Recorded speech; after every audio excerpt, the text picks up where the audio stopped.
9वी 10वी 11वी 12वी सायन्स नीट JEE CET नाटा अशा सर्व स्पर्धा परीक्षांसाठी नंबर 1 चा पर्याय म्हणजे विटा मध्ये लोकप्रिय ठरलेली अकॅडमी आता तासगाव मध्येही Shri Rajlakshmi royal academy of science Tasgaon. इथे मिळतो number 1 result, number 1 teaching quality, 3D animated video lectures, live organ biology workshop, number 1 infrastructure, AC, digital classroom, library, study room, expert lectures from various fields, educational tours, exclusive workshop for personality development, olympiad exam, foundation course, लाखो रुपयांची scholarship आणि दत्तक योजनाही।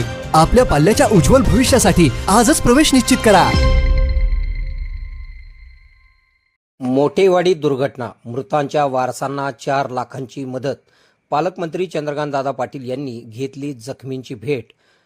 जत तालुक्यातील मोठेवाडी येथे मंगळवारी मरगुबाई देवीच्या धार्मिक कार्यक्रमादरम्यान घडलेली भिंत कोसळण्याची घटना अत्यंत दुर्दैवी आहे। या दुर्घटनेतील मृतांच्या नातेवाईकांना प्रत्येकी 4 लाख रुपयांची आर्थिक मदत मिळवून देण्यासाठी उद्या होणाऱ्या कॅबिनेट बैठकीत निर्णय घेतला जाईल असे आश्वासन सांगली जिल्ह्याचे पालकमंत्री चंद्रकांतदादा पाटील यांनी दिले।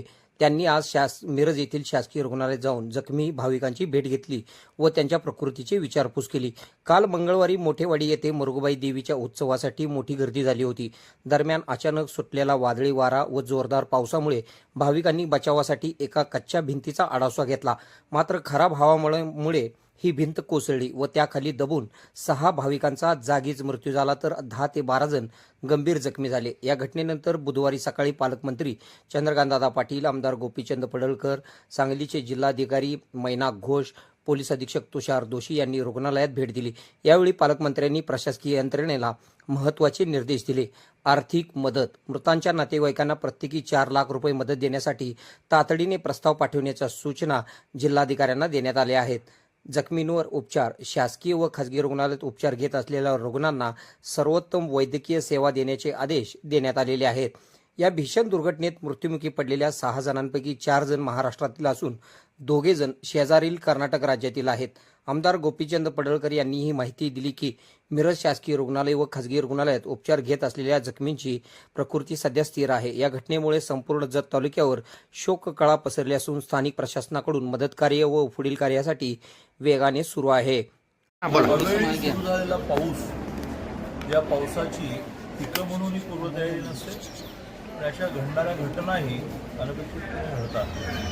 तसं मरगुबाई देवस्थानाच्या यात्रेला कर्नाटक, महाराष्ट्रात प्रचंड लोक येतात। यात्रेच्या दिवशी गर्दी असते पण ती बरेच दिवस चालूच राहते। कालही अशा प्रकारे तिथे लोक एकत्र आले, अवेळी पाऊस आला, कोणाची तयारी नसेल अशा तरी म्हणून आडोशाला जातो, आडोसाच पडेल कोणाच्याच कल्पनेत नव्हतं। त्यामुळे त्या आडोशाची भिंत कोसळून 6 जण मयत झाले। 3 जत तालुक्यातले, 3 कर्नाटकातले। कर्नाटकातून मोठा फ्लो त्या यात्रेला येतो। मयतांमध्ये 4 पुरुष आणि 2 महिला। पुरुषांपैकी पुन्हा 2 लहान मुलं, 14-15 वयोगटाचे, एकदम वयस्कर आहेत। 13 जण जखमी स्थितीमध्ये वेगवेगळ्या ठिकाणी आहेत। तर मिरज मेडिकलला एकूण त्यातले 4 आहेत। सिनर्जीमध्ये आहेत, काही जतमध्ये आहेत, संतमध्ये आहेत, काही बिजापूरमध्ये आहेत। त्यामुळे घटना जी आहे ती ज्याला आपण कोणाच्या हातात नसलेली घटना आहे। त्याला तरी काय माहिती की हा आडोसा पडणार आहे। प्रचंड वाऱ्याने समोरच्या शेडचा पत्रा ह्या भिंतीवरून आपण।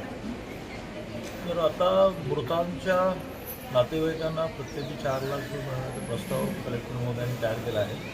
तो मदत पुनर्वसनला जाईल। उद्या सुदैवाने कॅबिनेट आहे, लगेच मदत पुनर्वसनच्या ज्या त्याचे मिनिस्टर आहेत मदतमध्ये त्यांना मी सांगून पटकन चेक मिळण्याची व्यवस्था करू। जखमींचा सगळा खर्च आम्ही करू, काही सरकारी योजनेतून होईल, काही प्रायव्हेटली होईल, ते प्रायव्हेटली पण आम्ही करू। सिरंजी लावून प्रायव्हेटली बिल भरायला लागेल ते आम्ही करू। आणि त्यामुळे अशा प्रकारच्या दुर्घटनानंतर लगेच मदत मिळणं, काल सगळी महसूल आणि पोलीस यंत्रणा प्रसंगाच्या ठिकाणी होती, भराभर शूटिंग झालं आहे। यात जे करावं लागेल ते टाकून काढू। खुश खबर, मूळव्याधीचे आधुनिक उपचार आता आपल्या कवठेमहांकाळ शहरामध्ये उपलब्ध. सुविधा, आधुनिक लेझर मशीन, दुर्बिणीतून तपासणी, ऍडमिटची गरज नाही. पोट विकार, गुद्ध विकार यावर आयुर्वेदिक उपचार व सल्ला. मूळव्याधीशर, भगंदर, पायलोनायडल, सायनस यावर लेसर व आयुर्वेदिक खात्रीशीर उपचार. हार्निया, अपेंडिक्स, कान, नाक, घसा व स्त्रीरोग चिकित्सा, गर्भाशय काढणे इत्यादी सुविधा आता आपल्या कवठेमहांकाळ शहरामध्ये डॉक्टर आलमगीर मुजावर यांच्या आशीर्वाद हॉस्पिटलमध्ये उपलब्ध. आमचा पत्ता दत्त मंदिर, जुना Agalgaon road, Kolekar petrol pump शेजारी, कवठेमहांकाळ.